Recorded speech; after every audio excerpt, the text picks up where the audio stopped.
Ir ceļi, kurus nevar atrast kartēs. Tie nesākas pie mājas durvīm un nebeidzas pie gala mērķa. Tie sākas brīdī, kad cilvēks saprot, viņam jāizvēlas, kas viņš būs pats sev.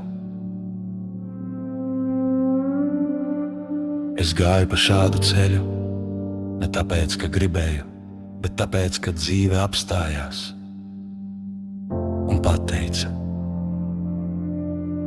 tagad tu esi lēnāk. Sākumā viss notika ātri, vārdi lidoja ātrāk par domām, emocijas bija skaļākas par saprātu. Es biju cilvēks, kurš gribēja izdarīt pareizi, bet nezināja, kā pareizi izskatās klusums. Es nesu atbildību, pat tad, kad nesapratu, par ko tieši.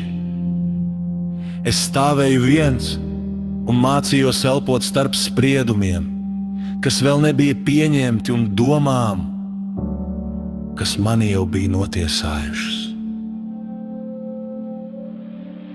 Bija dienas, kad man likās, pasaule skatās uz mani caur vienu mirkli un redz tikai to, nevis manus gadus, nevis manu darbu, nevis to, ka es nekad neesmu vēlējies ļaunu.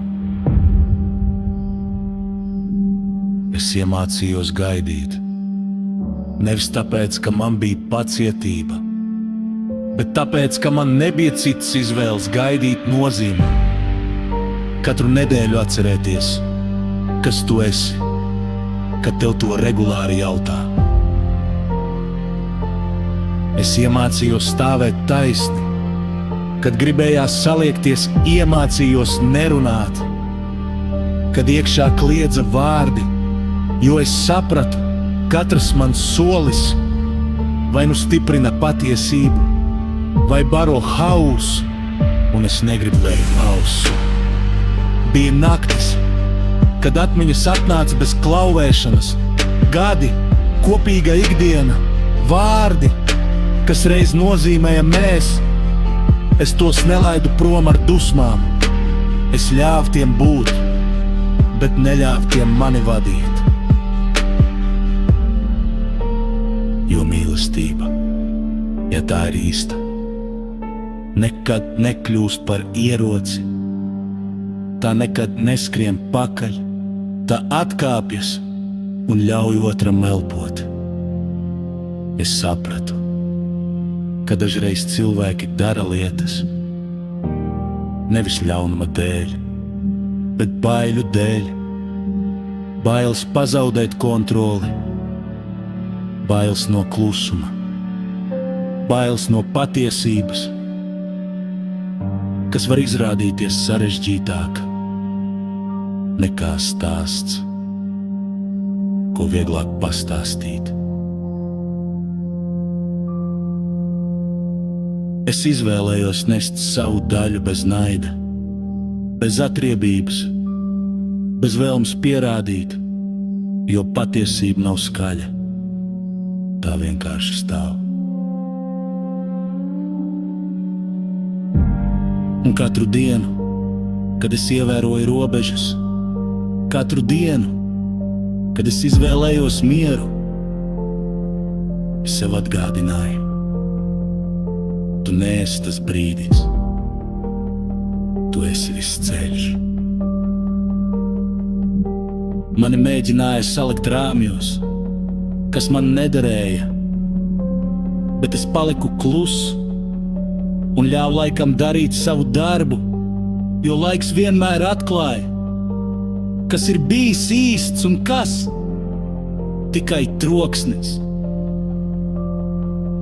Es iemācījos dzīvot lēnāk, iemācījos klausīties sevi bez attaisnojumiem un sapratu, ka brīvība nav darīt, ko gribi. Brīvība ir zināt, ko nedarīt. Ja man jautā, vai es nožēloju emocijas, nē, tās bija cilvēcīgas. bet es lepojos, ka izvēlējos neļaut tām kļūt par darbībām, jo ir robeža, kurus šķērso tikai tie, kas patiešām ir stipri.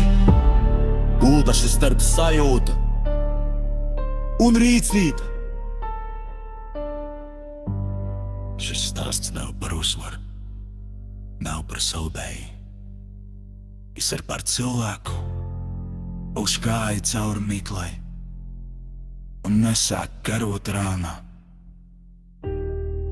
Un ja kāds reiz jautās, kas es esmu pēc visu šī, es atbildēšu vienkārši.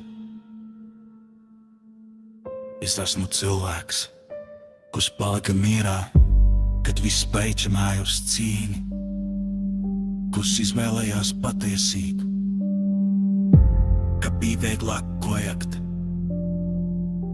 kurš mācījās pusēt, nevis tāpēc, ka bija salds, bet tāpēc, ka bija pieaudzis.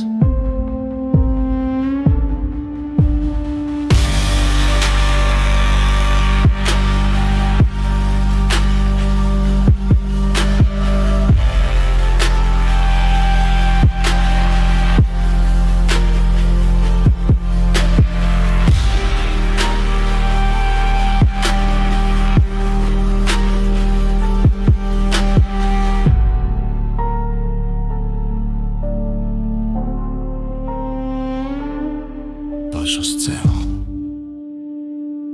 kuru neredz kartēs. Paris veda man atpakaļ tīsēs.